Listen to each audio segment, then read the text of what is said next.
Hello students, ये हमारा catalyst chapter का तीसरा लेक्चर है। इस लेक्चर में हम जानेंगे कि theories and mechanism of catalysis और इंटरमीडिएट कंपाउंड फॉर्मेशन थ्योरी और एब्जॉर्प्शन थ्योरी ऑफ कैटालिसिस के बारे में। तो चलिए पहले हम जानते हैं कि theories and mechanism of catalysis.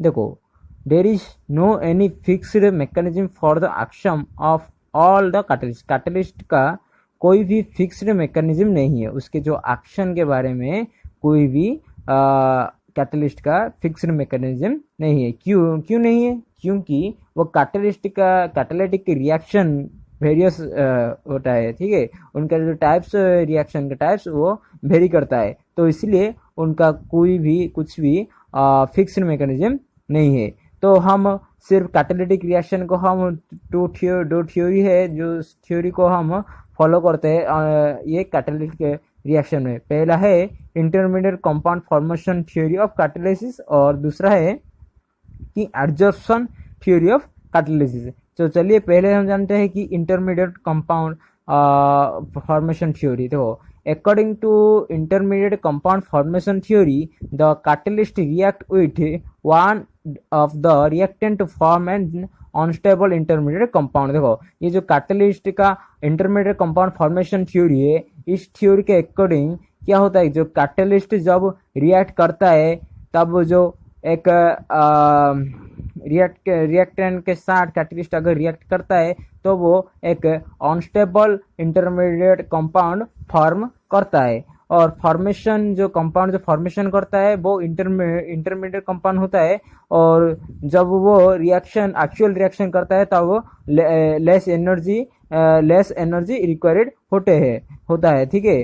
जो the intermediate compound formed is unstable and thus combines with the other reactant to form the final product and the catalyst is regenerated।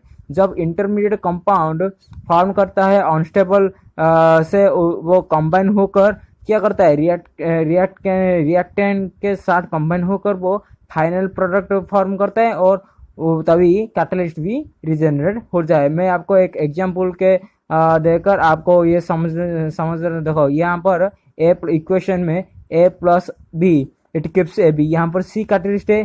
तो पहले हम क्या बोला था, पहले हमने ये बोला था कि कैटलिस्ट जब एक रिएक्टेंट के साथ रिएक्ट करते हैं तो अनस्टेबल इंटरमीडिएट कंपाउंड निकलता है। देखो, यहाँ पर ए है हमारा रिएक्टेंट और सी है हमारा कैटलिस्ट है। यहाँ पर इंटरमीडिएट कंपाउंड आता है AC। उसके बाद हमने क्या बोला था, उसके बाद हमने ये बोला था कि इंटरमीडिएट कंपाउंड जब अनस्टेबल से फॉर्म करता है तब वो फाइनल प्रोडक्ट निकलता है और कैटलिस्ट भी रीजनरेट होता है। देखो, यहाँ पर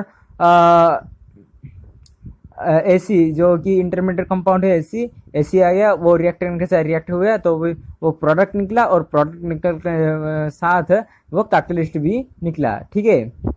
सो in simple words we can say that the catalyst increase the rate of any reaction by providing an alternative pathway for the reaction to proceed with a lower activation energy। देखो, ये जो catalyst हम ये भी बोल सकते हैं कि जो कैटलिस्ट जब इंक्रीज करता है जो रेट ऑफ रिएक्शन का कोई भी रेट ऑफ रिएक्शन को इंक्रीज करता है तो वो अल्टरनेटिव पाथ प्रोवाइड करता है। और जबकि वो अल्टरनेटिव पाथ प्रोवाइड करता है तो रिएक्शन वो लोअर एक्टिवेशन एनर्जी प्रोसीड करता है। जैसे कि हम नॉन कैटालिटिक हम नेगेटिव रिएक्शन में, नेगेटिव कैटालिटिक रिएक्शन में हमने जो देखा था कि जो वो क्या करता है, जो वो लोअर एक्टिवेशन एनर्जी जो हाँ लोअर एक्टिवेशन एनर्जी जो हम यूज करते हैं, ठीक है। नहीं सॉरी, पॉजिटिव में लोअर एक्टिवेशन एनर्जी होता है और रेट ऑफ रिएक्शन इंक्रीज होता है। और नेगेटिव में क्या उसका अपोजिट होता है, कैटलिस्ट का रेट ऑफ रिएक्शन डिक्रीज होता है और लोअर एक्टिवेशन एनर्जी भी इंक्रीज होता है, ठीक है। A large number of catalytic reaction can be explained on the basis of theory। देखो, ये जो ज़्यादा कितने भी ज़्यादा कैटालिटिक रिएक्शन को हम ये थ्योरी के हिसाब से हम एक्सप्लेन कर सकते हैं। जैसे कि मैंने एक एग्जांपल यहाँ पर दिया है, देखो ये catalytic oxidation of SO2 to SO3 is lead chamber process the presence of NO as a catalyst. देखो यहाँ पर वही हुआ, A plus B it gives A B, C catalyst है जो कि इंटरमीडिएट कंपाउंड निकला, वहाँ पर भी कैटलिस्ट रीजनरेट हो गया। इसी तरह से यहाँ पर भी कैटलिस्ट रीजनरेटर और प्रोडक्ट भी एक निकला, ठीक है। This theory provides explanation for the fact that catalyst remains unchanged in mass and chemical composition at the end of reaction and its effectiveness and its even in small quantity। देखो यहाँ इस theory जो है ये किसका, ये जो intermediate compound formation theory है, इस इंटरमीडिएट कंपाउंड फॉर्मेशन थ्योरी जो कैटलिस्ट अनचेंज रहता है उसका जो मास एंड केमिकल कंपोजिशन,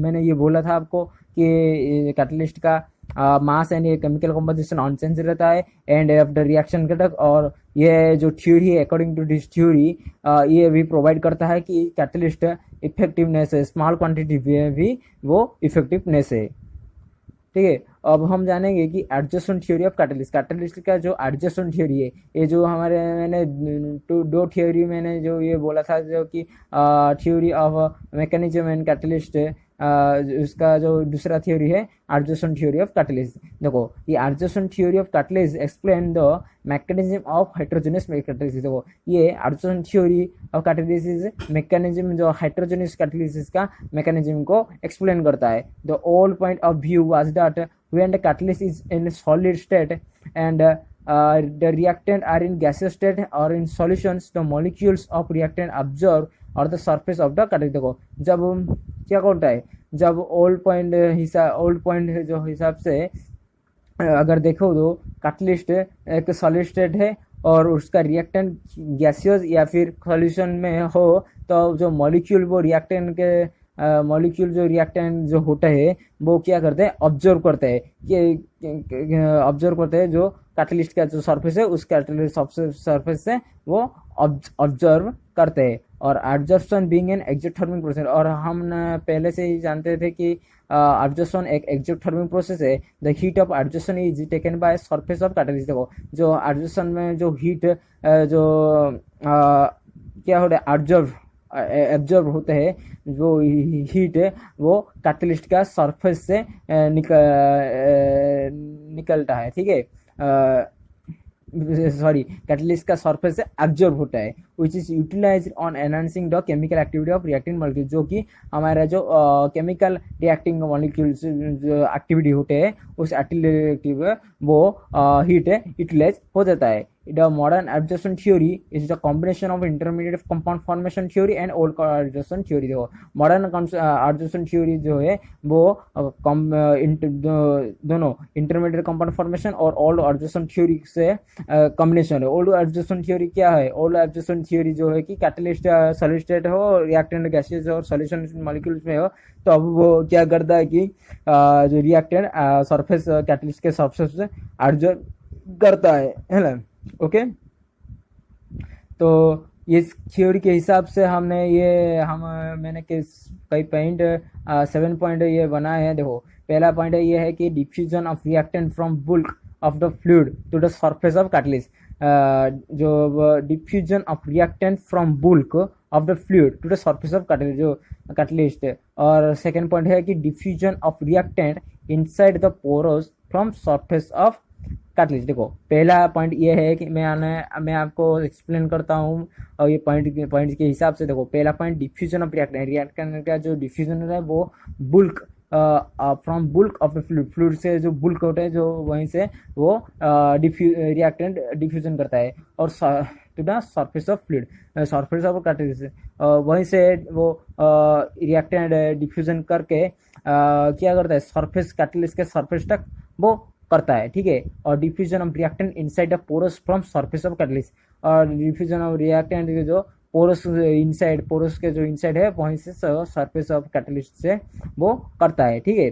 और adsorption of reactant molecules on active sides of the catalyst in the pores. देखो जो एडजस्टन जो होते हैं रिएक्टेंट जो मॉलिक्यूल्स जो एक्टिव साइड होते हैं, एक्टिव साइड से जो कैटलिस्ट जो है इनसाइड द पोरस से वो होता है, ठीक है। और occurrence of chemical reaction on the active sides, next desorption of reaction product from active sites, and 6 number is diffusion of product from inside the porous to surface of the catalyst, and 7 point ये है कि diffusion of product from surface of catalyst to bulk of the fluid among all the steps. Third, fourth, fifth are the slowest as compared to others. देखो ये जो steps है वो steps से वो थर्ड फोर्थ फिफ्थ में वो slowest है वो अदर के हिसाब से। देखो hence the overall A globe rate of reaction is not affected by first second sixth seven. जो ग्लोबल रेट ऑफ रिएक्शन है वो first second sixth and seven steps है वो अफेक्टेड नहीं है। और यह है हम ये बोल सकते हैं कि ओवरऑल रेट ऑफ रिएक्शन का जो है वो स्लोएस्ट स्टेप से वो कंट्रोल होता है, जैसे कि थर्ड फोर्थ फिफ्थ वो स्लोएस्ट है। ओके सो अब ये आज हम इस वीडियो में इस लेक्चर में हमने जाना कि इंटरमीडिएट कंपाउंड फॉर्मेशन थ्योरी और एडजॉर्प्शन थ्योरी जो कि मैकेनिज्म ऑफ कैटालिसिस के बारे में था। तो अब हम इसके नेक्स्ट लेक्चर में हम जानेंगे कि promoters and catalytic promoters, inhibitors and catalytic जो कि हमारा कैटालिटिक पॉइजन है और एंजाइम कैटालिसिस के बारे में। तो आज के लिए इतना ही। अगर आपने अभी तक चैनल को सब्सक्राइब नहीं किया है तो प्लीज़ सब्सक्राइब कर दिया और बेल आइकन को दबा दिए। Thank you.